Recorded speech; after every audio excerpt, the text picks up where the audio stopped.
Ma'am साहब, मेरी बेटी की ना शादी पक्की हो गई है। अच्छा, कब की है? अगले महीने की 5 तारीख तय हुई है।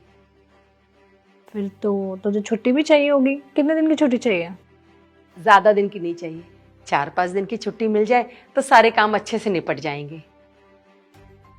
ठीक है, आपसे कुछ बात भी करनी थी। बोलो। मेम साहब, मुझे 11,200 रुपये की जरूरत थी, अगर मिल जाते तो। आप चिंता मत कीजिए, मैं अपनी तनख्वाह से ना सब कटवा दूंगी। 11,200? तुझे पता है तेरे 2 महीने की सैलरी है 11,200। मेम साहब, आप ये समझ लीजिए ना कि आप 2 महीने की तनख्वाह मुझे एडवांस दे रही हैं, और ज़रूरत पड़ेगी ना तो मैं 10-15 दिन और भी काम कर दूंगी आपके यहाँ।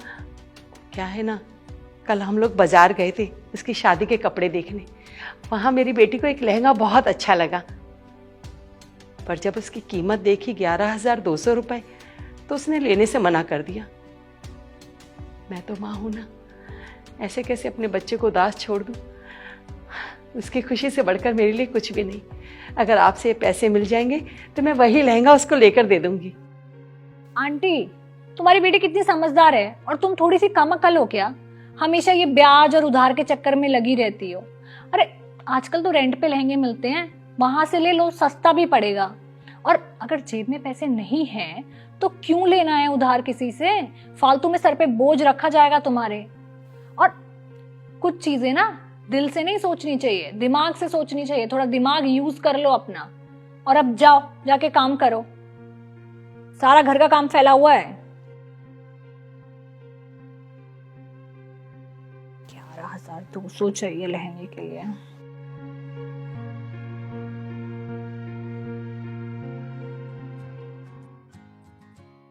अच्छा सुनो, वो मेरी कजन की शादी आने वाली है ना, तो मुझे कुछ पैसे चाहिए थे। कितने चाहिए? बस 50,000। बस 50,000? हाँ, बस 50,000। इस बार ना कम ही शॉपिंग करनी है। तुम्हें अच्छे से पता है कि मंथ एंड चल रहा है। हाँ, मुझे अच्छे से पता है कि मंथ एंड चल रहा है, तभी तो सिर्फ 50,000 मांगे हैं। अरे यार, तुम्हारे पास कितने कपड़े हैं? कुछ तो ऐसे जो तुमने सिर्फ एक ही बार पहने हुए हैं, उनमें से पहन लेना था यार कुछ। ये संजू, तुम क्या चाहते हो? मैं अपनी कजन की शादी में, अपने घर की शादी में पुराने कपड़े पहनूंगी? बेइज्जती नहीं हो जाएगी मेरी? और साथ में तुम्हारी भी बेइज्जती हो जाएगी कि तुम्हारी बीवी ने पुराने कपड़े पहने। बताओ, संजू अपनी बीवी को नए कपड़े नहीं लेके दे सकता था? दोनों की बेइज्जती हो जाएगी, सही बता रही हूं मैं। और मैंने बोल दिया ना, मुझे 50,000 चाहिए तो चाहिए।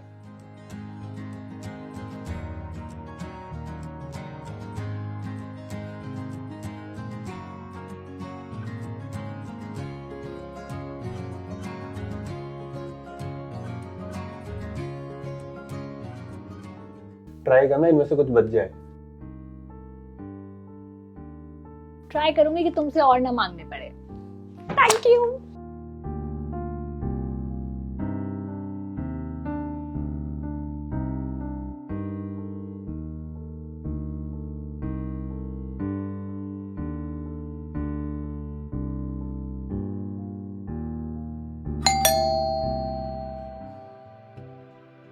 आ गई महारानी, 4 दिन का बोल के 6 दिन में आई हो।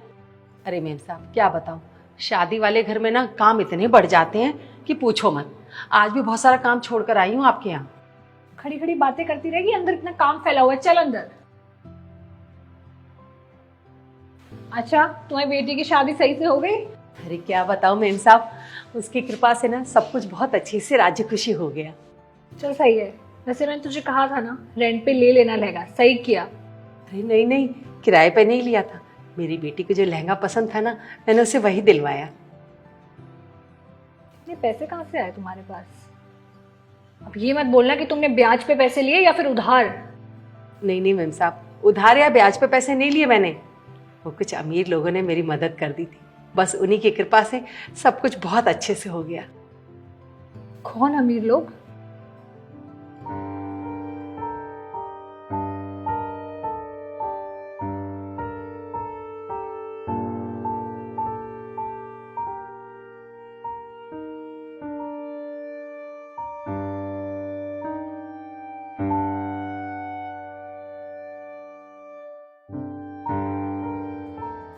वसीम साहब, ये लोग पैसों से अमीर नहीं हैं, पर दिल के बहुत अमीर हैं।